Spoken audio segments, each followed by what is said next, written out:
Do you ever wonder how the heck would you be able to run and grow and build your business while incorporating something else that you kind of have a little desire to do or be or have in your life, but you don't even let yourself go there because you feel so consumed by running your business?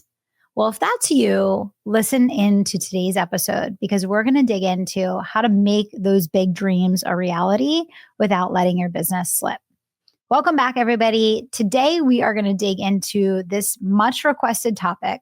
Many of you know that this year, Billy and myself started jointly homeschooling Madison, which was definitely a big dream and a huge, scary obligation to make. I was really nervous about making the decision to homeschool, knowing how much I have on my plate with work and at home already, and was really uncertain about how this would go. And whether or not you have young children at home, I want you to stay buckled up and tuned into today's episode because it's not just about homeschool.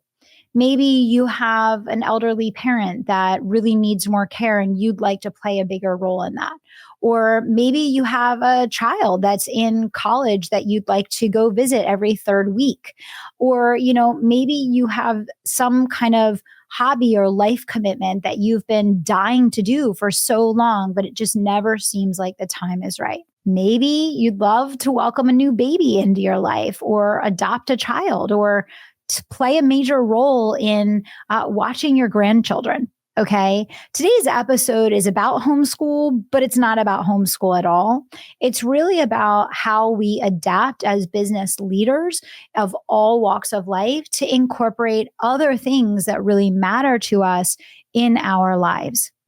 And one of the most important things that I learned about time is that no one ever has the time. You simply create the time. And what that means is if something is important enough to you, you will always find a way. And if it's not important enough to you, you will always find an excuse. And so the bottom line is you have to increase your self-trust to know that if you commit to something that matters a great deal to you, you will find a way to make it successful. And you'll find a way to make it successful without dropping the ball in other areas that would be really important to your life. Okay. Now, there's sacrifices, big sacrifices that come with any of these things. When I started my business and had my full-time job and we had Madison and we decided we wanted Billy to be able to be home full time so that she didn't have to go to daycare. That was a huge sacrifice, working a full-time job as an executive and running a business. Huge sacrifice. Billy giving up his career, huge sacrifice, right? Everything worth anything in life comes with big sacrifices. Anything that is really going to matter and have a meaningful impact in your life is going to require you paying the price. And so if the thing that's holding you back from making that decision that's really important to you is the worry or fear or concern about the price that you have to pay or the sacrifice that you have to make, you simply just have to ask yourself, is it worth it? Is it worth it? Right? And if you keep asking yourself that question over time, you will always land on the right answer. And in some instances, maybe it's not worth it. And maybe it's not important enough to you to make that sacrifice. And that's okay. But if you keep asking that question and you keep coming back to the same answer, that this is something really, really important to you that matters a great deal, then the sacrifice is worth it. It is worth paying the price. And the thing that's going to set you up for success in going into this is that you have to understand the price that you're going to pay and be mentally prepared for that. And so if you go into a situation and you're mentally prepared for the price that you have to pay, it's much easier to handle, actually.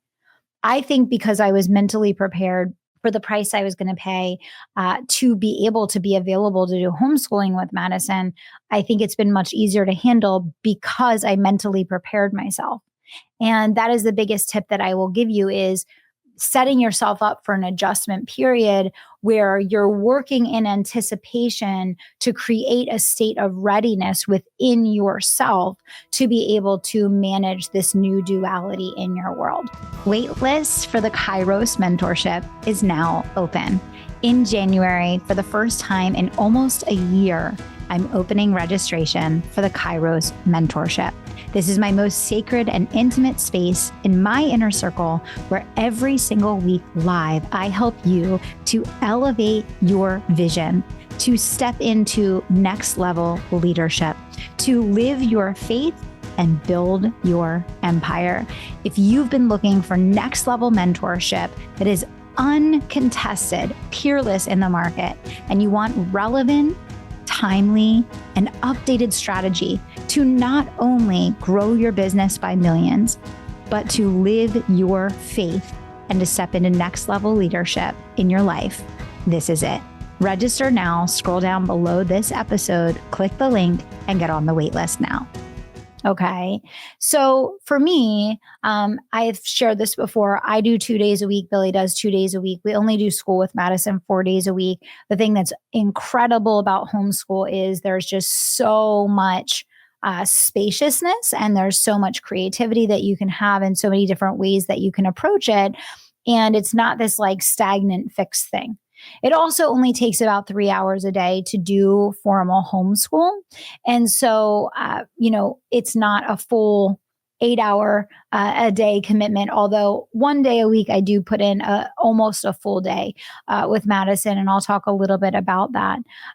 But for me, I wanted her to be able to sit in on my Kairos calls, strategic advisory, some of my launch sessions, different business strategy sessions that I was doing, because I want her absorbing all of that over and over and over again on a weekly basis. So I work with her on Tuesdays and Thursdays. And what that means is on Thursdays, she's on a lot of calls actually with me. So those of you that are in Kairos, you see her there. You see her on strategic advisory. Sometimes she's on a launch session. Sometimes I do special VBS bonus sessions on Thursdays. She'll be there. So on Thursdays, it really doesn't change anything for me. In the morning, she wakes up every day and she has an independent list. And that independent list has about 10 items on it. So there are very specific things that she does independently every single day to develop her own discipline. That includes cleaning her room, getting ready for the day, packing her bag for dance, Duolingo. She does Spanish every day. She does Prodigy for math every day. She has a huge list playing piano. She does all of that independently before she starts school each day. That takes her probably about 2 hours in the morning. Okay. So on Thursday, she's with me. She's sitting in on calls. We debrief. She takes notes. We talk about it in between. And that's that. On Tuesday, I put in basically an entire full day with her. And that's the day where we do investing, Christianity, communications, teach sales and marketing, public speaking, and so forth. And so what that means for me is when she goes to dance at night, I have to then make up those hours essentially. So Madison is in a pretty intense dance program where she's spending anywhere between, let's say, 12 and 15 hours a week at her studio with the girls. And that gives her socialization almost every day. She's meeting new friends. She's spending time with kids her age. She's also getting intense athletic training, coaching, and she's learning a competitive sport, which is really good. So what that means is those hours that I lost on Tuesday then get rotated down into the evening. So 2 days a week when she's at dance class, I will then make up those hours and I schedule my work out to be done during that time while she's at dance. Move things around so that we can have a date night one of the nights while she's at dance, because we'll have like a 4-hour stretch or 5-hour stretch when she's there. And that's it. It's really a lot simpler than you think. We use the Abika curriculum, which is Christian. We do a lot of Billy does all the traditional subjects, and he does that with actual physical textbooks. We do a lot of like offline stuff. And I do a lot of work with Madison actually using books that I've chosen. So for example, right now, we are doing Think and Grow Rich we are doing spin selling, and we are just about to finish Mission Possible. So one is a Christianity book, one is a sales book, and one is a personal development book. I also use a lot of my own materials, and I put together my own curriculum. And she's in an investing club where basically at the end of each section that we complete, she takes a quiz. So that covers a lot of ground, right? We do different courses online as well, and I'll bring in YouTube videos and online learning tools. But the one thing I will say, is that it is energetically, you need to be present and you need to be focused. I think that Madison has probably already jumped a grade level just in these couple months of doing this. And we're super blessed, obviously, because we're in a financial position as well, where we bring in a piano teacher every week. We bring in a math tutor. We bring in a Spanish tutor. So she's getting that one-to-one, support and all of that. Where you do have to make a lot more effort, and where I have to make a lot more effort, is we have to make sure that we have scheduled play dates with her friends and that she does have the opportunity to get out and be with her girlfriends and spend time with them. So I've really made an effort to stay in touch with several of her friends' moms and make sure that every month we have things planned out so that they can see each other and spend time together. But I will say that, while it is an adjustment, the sacrifice of working at night to be able to cover those hours is so completely worth it. And whether you're in the situation of any of those things that I described, whether it's, family related or a hobby that you're interested in, or just something that you've been wanting to pursue in your life for a while that you haven't yet, if it matters enough to you, you will find a way. For me, I have found that I'm hiring more auxiliary help than maybe I would have last year going into this year on little things that will save me time, so that knowing that I'm already working in the evenings to cover that time, that I'm having as few distractions as possible. I'm trying to make sure I have as few distractions as possible, and that my time is as focused and kind of dedicated and clean as possible. So we always had someone that came to do cleaning in the house and maintenance for the pool and, tree trimming and all those other things that are just ongoing maintenance. But I'm bringing in a little bit more help on some of the other areas for me personally that allow me to simplify my schedule even more. And what I would say above all else is organization and preparation is really what makes it possible to do something like this, is being super organized, super prepared.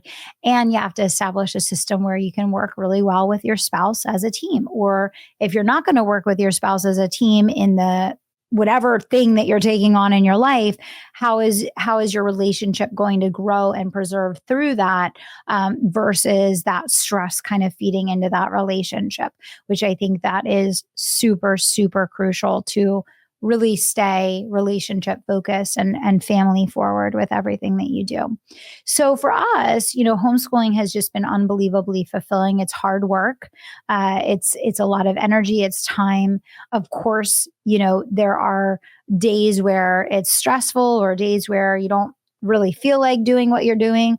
But what's beautiful about it is the bond and the connection and the growth, and just how Madison is exploding in so many areas of her development right now.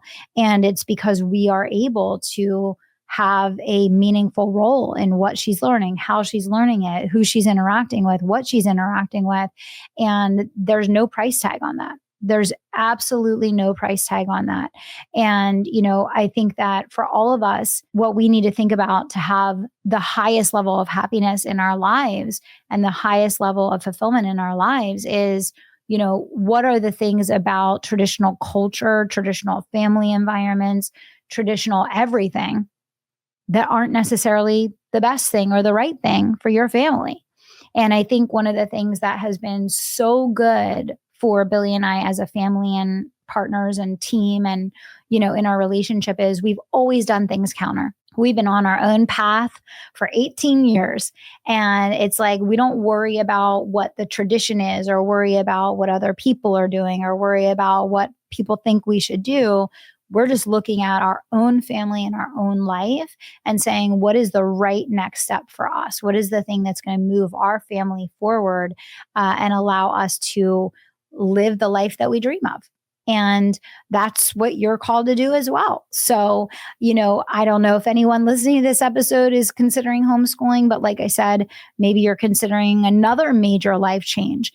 And I know now, several months into this, I can say with absolute, total, and complete certainty that if I had missed out on this, because I was worried about the stress or overwhelm or missing the hours at work or any of these other things, I never would have forgiven myself, because this experience has been so enriching, so empowering, so important. It is going to literally shape her life for the rest of her life. And I don't know whether she'll stay homeschooling or whether she'll go back to a traditional school. All I know is what we're doing right now and the meaning and the power of the moment that we're in and how important this year is in the shaping of her life. And I know that it's going to impact her for the rest of her life. And I just encourage you, if there's something that's been on your heart for quite a while now, to find a way. Find a way to do that thing that matters to you. Find a way to live that God-inspired big dream, that big set of goals that matter so much to you. And while we're here, the Kairos mentorship is opening for the first time in almost a year. This is my closest inner circle. It's my most intimate inner circle where you are live with me 3 weeks out of the month. And it is the ultimate combination of business growth strategy, of 1% living, of spiritual and faith growth. It is the culmination of everything I learned building an over 8-figure company and leaning into my faith and building my relationship and parenting and living a 1% life and having time for faith and family and fitness and fun and all the other things that come with building and living a great life. Okay. So Kairos is open. You can scroll down below this episode, click the link, come and join me. There is so much value alone just in the back episodes that we gift you, that you could listen to one of these sessions and do something that changes the trajectory of your business and of your life. But on top of that, I'm releasing entirely new curriculum all year long. We're going to run in seasons. And not only are we going to do the art and science of radical reinvention, we're going to be focused quite a bit on spiritual selling, wealth creation, net worth building, really faith ministry in the marketplace, and so much more. So scroll down, click the link, and learn what the Kairos mentorship is all about. I can't wait to see you inside.